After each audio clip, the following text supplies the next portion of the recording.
Hello everyone, welcome again to my channel. मैं हूं सवनीत और इस चैनल पे मैं आप लोगों के साथ अपना life experience with kidney disease and after transplant share कर रही हूँ। आज की वीडियो के लिए आप लोगों के बहुत सारे मैसेजेस और कमेंट्स आ रहे थे कि किडनी ट्रांसप्लांट का सक्सेस रेट क्या है, किडनी ट्रांसप्लांट के बाद कोई पर्सन कितने साल तक जिंदा रह सकता है और लिविंग किडनी ट्रांसप्लांट अच्छा है या कैडेवर किडनी ट्रांसप्लांट अच्छा है। क्वेश्चंस के आंसर जो है मैं अपने एक्सपीरियंस के थ्रू या फिर उन लोगों के एक्सपीरियंस से आप लोगों को बता रही हूँ जिनके ट्रांसप्लांट को काफ़ी साल हो चुके हैं। तो सबसे पहले आपका क्वेश्चन है कि किडनी ट्रांसप्लांट के बाद आदमी कितने साल तक ज़िंदा रह सकता है। देखिए, ये कह पाना कि कोई आदमी कितने साल तक ज़िंदा रह सकता है वो डिफ़िकल्ट है, क्योंकि आज के टाइम पे जैसी सिचुएशन चल रही है कोई किसी भी पर्सन का लाइफ स्पैन कितना है वो बताना बहुत डिफ़िकल्ट है। चाहे कोई पर्सन का ट्रांसप्लांट हुआ है चाहे नहीं हुआ, चाहे उसको कोई डिजीज़ है चाहे नहीं है, ये बताना कि उसका सर्वाइवल रेट कितना है ये डिफ़िकल्ट है। लेकिन हाँ, किडनी ट्रांसप्लांट की जो ग्राफ्टेड किडनी है उसका सक्सेस रेट कितना है वो आज के टाइम पे अगर हम बात करें तो पहले से बहुत अच्छा है। आज के टाइम पे 99% जो है किडनी ट्रांसप्लांट जो है सक्सेसफुल है। और कुछ लोगों का ऐसा मानना है कि अगर ग्राफ्टेड किडनी फेल हो जाती है तो उससे पर्सन की डेथ हो जाती है, तो ऐसा बिल्कुल नहीं है। दोनों का सर्वाइवल रेट अलग होता है। मतलब ग्राफ्टेड किडनी की वजह से जो पर्सन की लाइफ है वो ख़राब नहीं होती। अगर बाई चांस आपकी ग्राफ्टेड किडनी फेल हो भी जाती है तो पर्सन जो है वो फिर भी ज़िंदा रहता है। तो उसके पास फिर भी दो ऑप्शंस होते हैं, एक तो होता है डायलिसिस और दूसरा होता है फिर से किडनी ट्रांसप्लांट। और बहुत बार ऐसा देखा गया है कि ज़्यादातर लोग जो है जिनका ट्रांसप्लांट फेल हो जाता है वो सेकेंड टाइम फिर से ट्रांसप्लांट के लिए अप्लाई करते हैं, तो क्योंकि उनको पता है कि ट्रांसप्लांट की life as compare to dialysis बहुत अच्छी है। लेकिन आफ्टर ट्रांसप्लांट जो है लाइफ नॉर्मल हो जाती है, खाने पीने में कोई रिस्ट्रिक्शंस नहीं रहती। इसलिए हर बंदा चाहता है कि उसका ट्रांसप्लांट हो जाए, लेकिन उसके मन में ये डाउट रहता है कि ट्रांसप्लांट का सक्सेस रेट कितना है। एक्चुअली जब मैंने ट्रांसप्लांट करवाना था तो मेरे मन में भी यही था कि इतने पैसे, क्योंकि आपको भी पता है कि किडनी ट्रांसप्लांट जो है वो इजी प्रोसेस नहीं है। एक तो उसमें पैसा बहुत ज़्यादा लगता है, दूसरा एक पर्सन की पूरी टोटली लाइफ जो है वो चेंज हो जाती है। तो मैंने भी जब ट्रांसप्लांट, इसीलिए मेरा ट्रांसप्लांट लेट है क्योंकि मैंने कुछ ऐसे लोगों से बातें सुनी थी जिनका कहना था कि किडनी ट्रांसप्लांट का सक्सेस रेट अच्छा नहीं है। क्योंकि जब हम लोग किसी परेशानी में होते हैं तो हमारा माइंड जो है वो नेगेटिव चीज़ों को ज़्यादा अट्रैक्ट करता है एज़ कम्पेयर टू पॉजिटिव।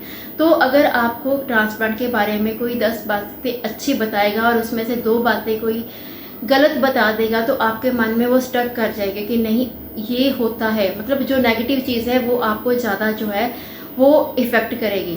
तो ये ह्यूमन नेचर है, ऐसा होता है, सबके साथ होता है। लेकिन आफ्टर ट्रांसप्लांट सच में लाइफ जो है बहुत अच्छी हो जाती है। तो जहाँ तक सक्सेस रेट की बात है, आजकल जितनी मेडिसिन आ चुकी है, जितनी अच्छी टेक्नोलॉजी आ चुकी है, इतनी अच्छी अच्छी एंटी रिजेक्शन मेडिसिन आ गई है जिसकी वजह से आजकल जितनी भी अगर कोई कॉम्प्लिकेशंस आती भी है तो उसको इजीली हैंडल किया जाए। तो अगर आफ्टर ट्रांसप्लांट किसी पर्सन की डेथ होती है तो उसका रीज़न जो है वो ग्राफ्टेड किडनी या ट्रांसप्लांटेड किडनी नहीं होता।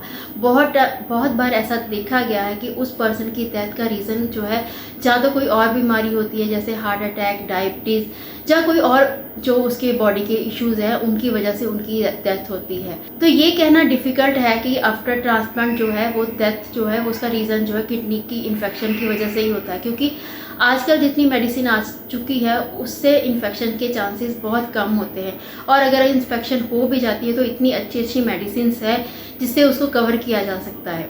और सेकंड जो मेन क्वेश्चन पूछा जाता है वो है कि कैडेवर किडनी ट्रांसप्लांट का सक्सेस रेट ज़्यादा है, सर्वाइवल रेट ज़्यादा है या फिर लिविंग डोनर किडनी ट्रांसप्लांट का।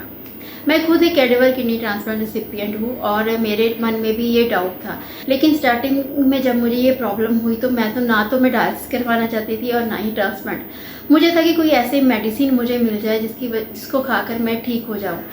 इसके लिए मैंने 1-2 नेफ्रोलॉजिस्ट से भी बात की थी कि मैं मतलब कोई ऐसी मेडिसिन हो, लेकिन उन्होंने बोला कि इसके लिए कोई मेडिसिन नहीं है, इसके 2 ही ऑप्शन है, डायलिसिस और ट्रांसप्लांट। और उस टाइम पे मेरी एज भी काफ़ी कम थी और उन्होंने बोला कि आपको ट्रांसप्लांट करवा लेना चाहिए। लेकिन मेरे पास कोई डोनर नहीं था तो उस टाइम पे उन्होंने एक बात बोली थी कि अगर आपके पास डोनर है तो आपका जो सर्वाइवल रेट है वो ज़्यादा अच्छा है एज़ कम्पेयर टू कैडेवर। और उन्होंने ये भी बताया था कि कैडेवर में बहुत टाइम लग जाता है किडनी मिलने में।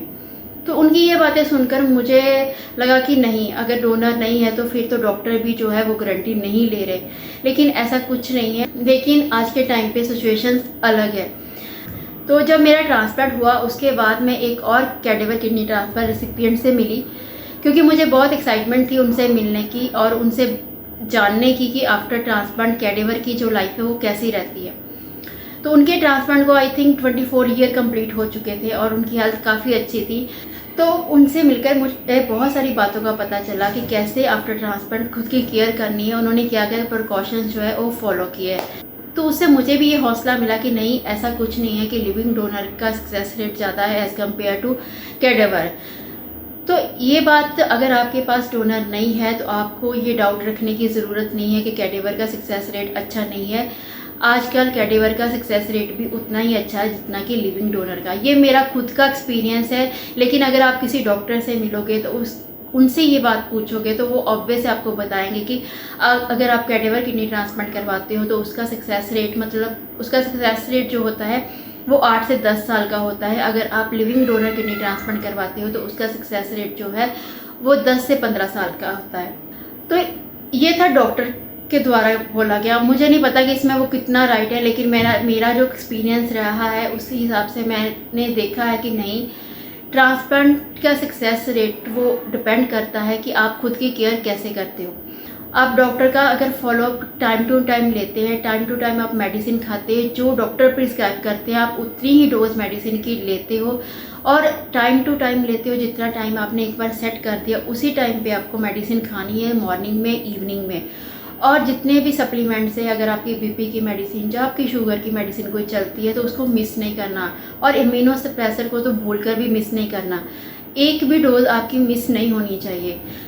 इन सब चीज़ों का अगर आप ध्यान रखोगे, घर का बना हुआ फ्रेश खाना खाओगे, बाहर के खाने को जितना हो सके उतना अवॉइड करोगे और हर चीज़ को अच्छे से मैनेज करके चलोगे, अपनी मेडिसिन को, अपनी हेल्थ को, एक्सरसाइज को, तो आपकी किडनी का जो सक्सेस रेट है, ट्रांसप्लांटेड किडनी का जो सक्सेस रेट है वो काफ़ी अच्छा है। तो ये था मेरा आज का वीडियो सक्सेस रेट को लेकर, क्योंकि आपके बहुत सारे क्वेश्चंस आ रहे थे। आई थिंक कि आपके मन में जो डाउट्स थे वो क्लियर हो गए होंगे, क्योंकि ट्रांसप्लांट की लाइफ जो है वो बहुत अच्छी है एज़ कम्पेयर टू डायलिसिस।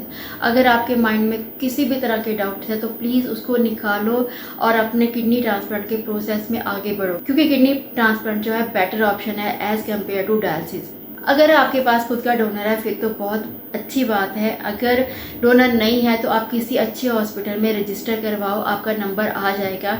कुछ हॉस्पिटल है जहाँ पे लिस्ट बहुत ज़्यादा लंबी रहती है। आप किसी और स्टेट में भी जाकर अपना ट्रांसप्लांट करवा सकते हैं, वहाँ पे भी रजिस्टर करवा सकते हैं। तो अब जितना हो सके जल्दी अपना नाम रजिस्टर करवाओ ताकि आपका नाम लिस्ट में आए और आपकी जो टर्न है वो जल्दी आ जाएगी। बस डिपेंड करता है आपके ब्लड ग्रुप पे और आपकी एज पे, उसके अकॉर्डिंग ही आपको जो है वो कैडेवर में किडनी जो है वो मिलती है।